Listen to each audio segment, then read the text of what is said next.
wonder if God got a plan for everyone. Hello.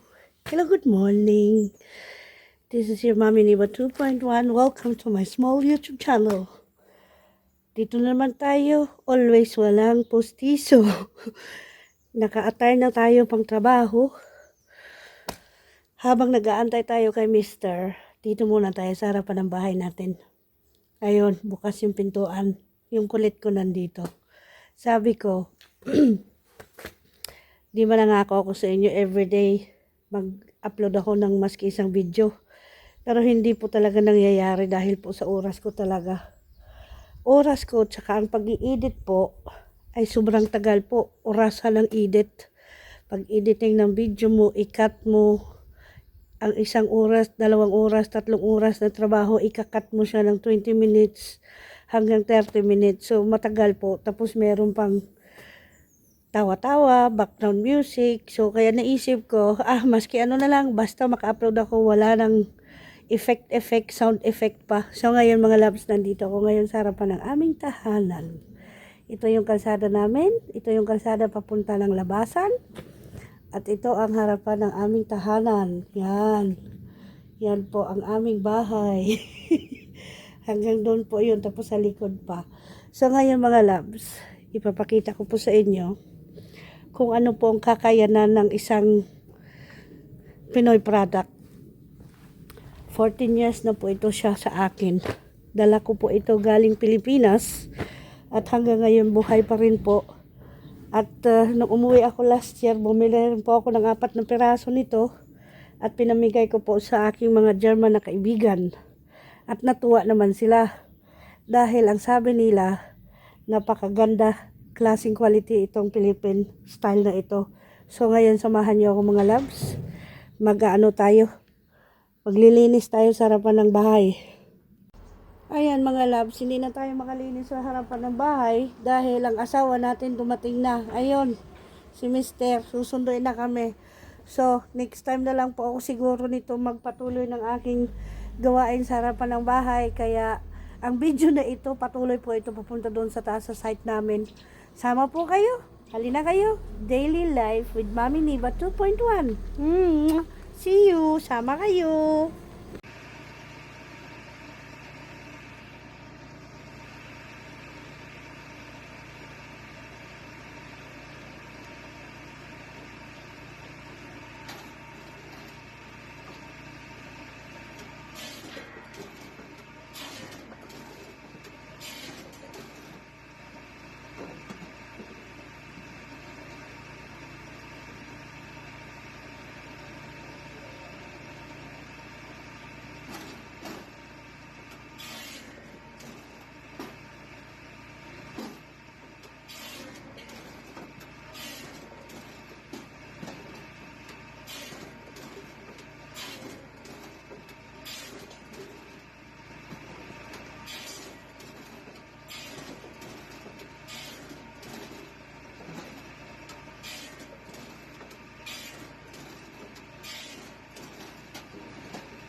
you've been talking.